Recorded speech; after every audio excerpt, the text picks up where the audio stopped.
Assalamualaikum warahmatullahi wabarakatuh. Kami dari kelompok 5 dari kelas IKMB 2019 membuat video mengenai penanggulangan kebakaran di tempat kerja. Adapun mata kuliah dari tugas ini yaitu Manajemen Bencana dengan dosen pengampu Ibu Dwi Septiawati SKM MKM.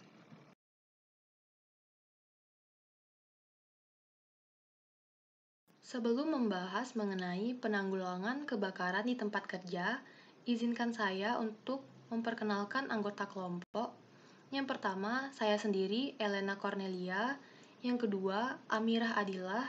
Yang ketiga, Rizka Nafiah. Yang keempat, Rapli Harun.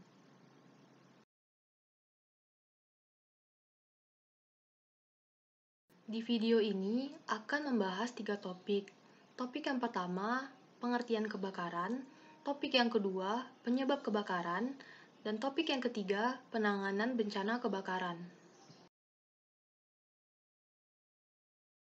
Topik yang pertama yaitu pengertian kebakaran. Kebakaran ialah nyala api, baik kecil maupun besar, pada tempat, situasi, dan waktu yang tidak dihendaki yang bersifat merugikan dan pada umumnya sulit untuk dikendalikan.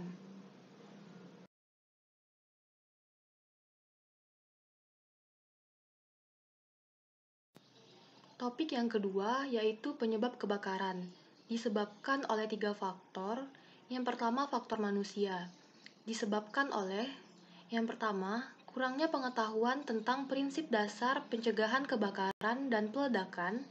Yang kedua, menempatkan barang yang mudah terbakar tanpa menghiraukan norma-norma pencegahan kebakaran. Yang ketiga, kurangnya disiplin dan rasa tanggung jawab. Yang keempat, adanya unsur kesengajaan. Faktor yang kedua yaitu faktor teknis, disebabkan oleh yang pertama, tenaga listrik. Misal, arus pendek dapat menimbulkan panas atau bunga api yang apabila bertemu komponen yang lain dapat menimbulkan kebakaran. Yang kedua, proses kimia. Misal, pada saat pengangkutan bahan-bahan kimia yang berbahaya, chemical handling tanpa memperhatikan SOP. Yang ketiga, proses fisik atau mekanisme yang dapat menimbulkan panas ataupun bunga api. Faktor yang ketiga yaitu faktor alam, disebabkan oleh petir dan gunung meletus. Penyebab umum bencana kebakaran di tempat kerja. Ada 3 persyaratan dasar kebakaran yang bisa terjadi dan semakin membesar. Yang pertama, adanya bahan bakar atau bahan yang mudah terbakar. Yang kedua, adanya sumber pemantik api. Yang ketiga, adanya oksigen di udara untuk mendukung pembakaran. Baiklah, penyebab umum bencana kebakaran di tempat kerja adalah sebagai berikut, yaitu penumpukan bahan yang mudah terbakar di tempat kerja. Yang kedua, pengadaan sumber pemantik api secara tidak sengaja. Yang ketiga, ketidakmampuan mendeteksi adanya kebakaran dengan cepat. Dan yang terakhir, ketidakmampuan mengendalikan kebakaran dan memadamkannya. Penyebab umum bencana kebakaran di tempat kerja ditinjau dari alasan ketidakmampuan untuk keluar tepat waktu dari bangunan bisa mencakup kondisi ataupun praktik yang tidak aman, seperti hal-hal berikut. Yang pertama, rancangan bangunan yang buruk. Yang kedua, hambatan rute penyelamatan diri dari kebakaran. Yang ketiga, tidak adanya sistem peringatan dini jika terjadi kebakaran. Yang keempat, tidak adanya prosedur darurat. Baiklah, selanjutnya adalah pengurangan dan pengendalian risiko kebakaran. Yang pertama, mengendalikan bahan mudah terbakar. Cairan dan botol gas yang mudah terbakar harus disimpan di bangunan penyimpanan eksternal. Kemudian, bahan dan cairan yang mudah terbakar harus diberi label dan disimpan di wadah yang sesuai dan tahan api. Yang kedua, mengurangi potensi pemantik api dengan cara dilarang merokok di tempat kerja. Yang kedua, prosedur pembakaran bahan limbah yang aman dan pemeriksaan listrik yang efektif.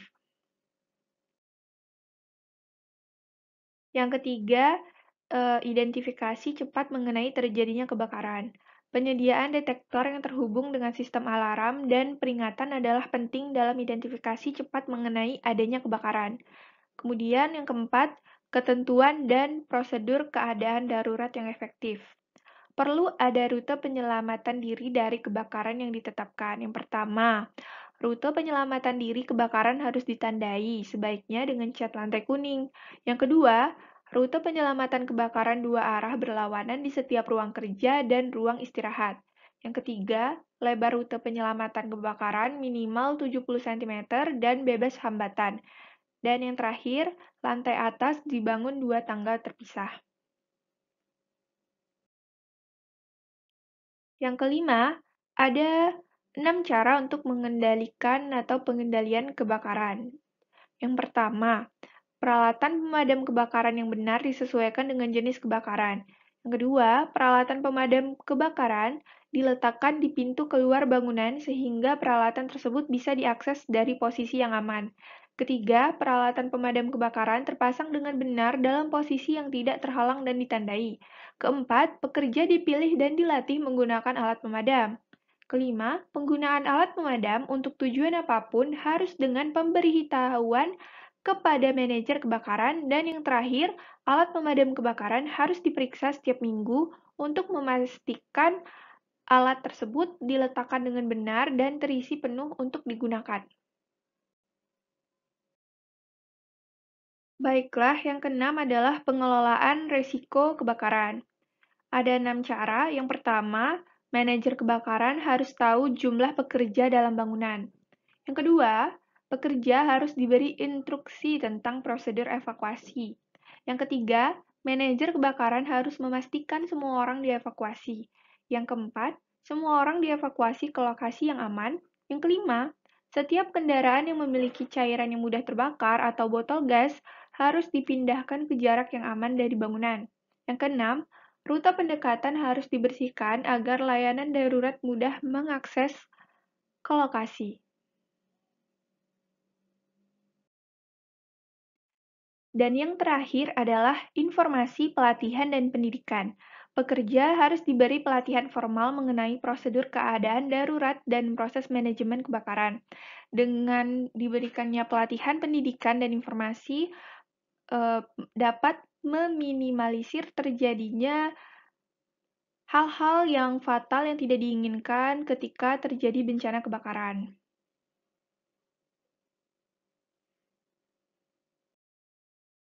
Selanjutnya adalah pencegahan kebakaran di tempat kerja.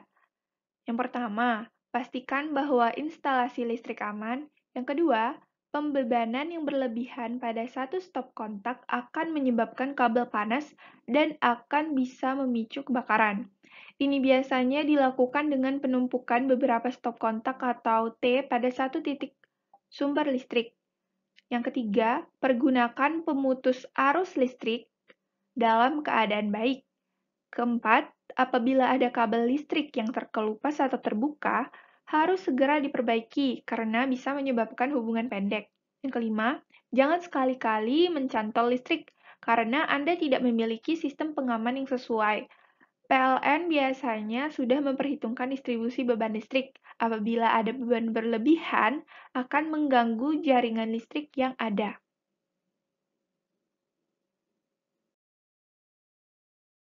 Kemudian, penanggulangan kebakaran di tempat kerja. Yang pertama, sediakan alat pemadam kebakaran di kantor Anda. Apabila Anda bisa membelinya, siapkanlah selimut pemadam atau fire blanket di setiap ruangan kantor. Sebagai pengganti fire blanket, sediakan karung goni. Basahi karung goni sebelum dipakai untuk memadamkan api. Yang ketiga, apabila api sudah sangat besar, panggil pemadam kebakaran apabila masih sempat. Pasang nomor penting dekat telepon atau program telepon untuk nomor-nomor penting. Ingat bahwa mereka tidak akan datang dalam waktu singkat, kemungkinan api telah berkobar lebih besar. Selanjutnya adalah prosedur jika terjadi kebakaran di tempat kerja, yaitu bila terjadi kebakaran, karyawan dan tamu menyelamatkan diri di tempat aman dan jangan panik. pada 3 menit pertama. Kemudian, penanggung jawab ruangan memberi informasi sumber kebakaran kepada petugas atau yang diberi tanggung jawab. Yang ketiga, bila sumber kebakaran dan penyebab kebakaran diketahui, maka petugas mematikan saklar pemutus arus listrik atau putuskan arus listrik melalui panel MCB atau Zekring. Yang keempat, bila memungkinkan, padamkan kebakaran tersebut dengan alat pemadam api dengan bahan pemadam yang sesuai.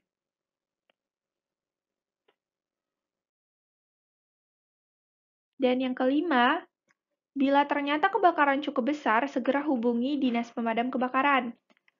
Lingkungan sekitar perlu dirapihkan atau sterilkan sehingga mudah dicapai oleh pemadam kebakaran. Yang keenam, sambil menunggu petugas pemadam kebakaran, Satgas Kebakaran Perwakilan BPKP mempersiapkan peralatan pemadam. Kemudian, Satgas atau petugas yang ditunjuk mengambil posisi yang telah ditentukan.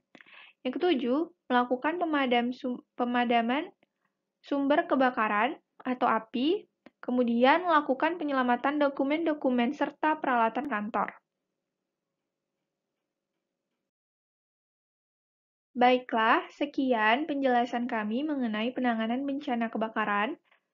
Apabila ada salah kata, mohon maaf, dan semoga apa yang kami sampaikan dapat bermanfaat bagi pendengar. Terima kasih. Wassalamualaikum warahmatullahi wabarakatuh.